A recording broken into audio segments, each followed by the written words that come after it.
Buckle up, because we're about to plunge headfirst into the shadows of cinema with Robert Eggers' new Nosferatu. We've got a treasure trove of articles and insider info on this reimagining of the granddaddy of vampire films. And trust me, this isn't your average horror flick. We're talking about the kind of film that gets under your skin.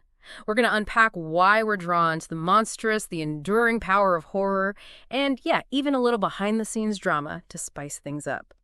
Let's start with the mastermind himself, Robert Eggers. Now, he's not exactly known for lighthearted rom-coms, right? The Witch, The Lighthouse, The Northman. This is a director who dives headfirst into the darkness of human history and doesn't shy away from the unsettling. What's fascinating about Eggers is that he doesn't just want to scare us. He wants to unearth the primal fears and desires that have haunted humanity for centuries. Think about The Witch. It wasn't just a horror film. It was a glimpse into the suffocating grip of religious paranoia and how fear can warp even the most devout. And let's not forget, the Northmen talk about a raw, visceral exploration of revenge and the cost of violence.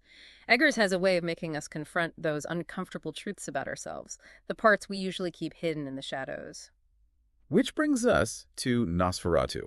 This isn't just any vampire flick, The original 1922 film was groundbreaking, and this new version, well, let's just say Eggers and Bill Skarsgård are a match made in, dare I say, cinematic darkness. And speaking of Skarsgård, it's fascinating how he's spoken about inhabiting this role. He's described it as conjuring pure evil, but also acknowledged the kind of unsettling allure associated with the character. It speaks to this complex relationship we have with the monstrous. We're both repulsed and drawn in, and that tension, that dance between fear and fascination, is something Eggers excels at capturing on screen. It's like we can't look away, even when we want to, right?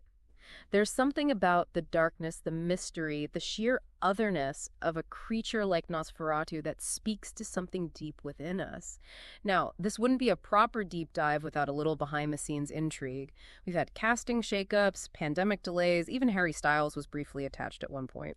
The fact that this film has fallen apart twice, as some articles have said, before production even started, tells you something about Eggers' ambition. He's not afraid to push boundaries, to take risks, and that's what makes his film so captivating. Okay, so we've talked about Eggers' style, the enduring power of the vampire myth, a little behind-the-scenes intrigue. What does it all mean for this new Nosferatu? What can we expect when we finally get to experience it ourselves? I think Eggers is crafting a visually stunning, psychologically disturbing experience.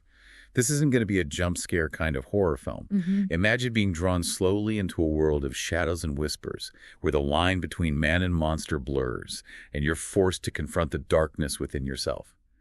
He wants you to feel the weight of this creature's presence, the fear, the fascination, and perhaps even a glimmer of something disturbingly human. So it's not just about vampires then. It's about something much deeper, something we carry within us. Exactly. It's a descent into the darkest corners of the human psyche, a place where our primal instincts wrestle with our better angels. Now that's an experience I'm both terrified and incredibly eager to have. It makes you wonder, doesn't it? What are we really drawn to when we immerse ourselves in these stories of horror, of the monstrous? What does it say about us? That's something I hope you'll keep in mind as you watch Nosferatu. Thanks for joining us for this deep dive. Remember, it's not just about the scares, but the questions they make us ask about ourselves.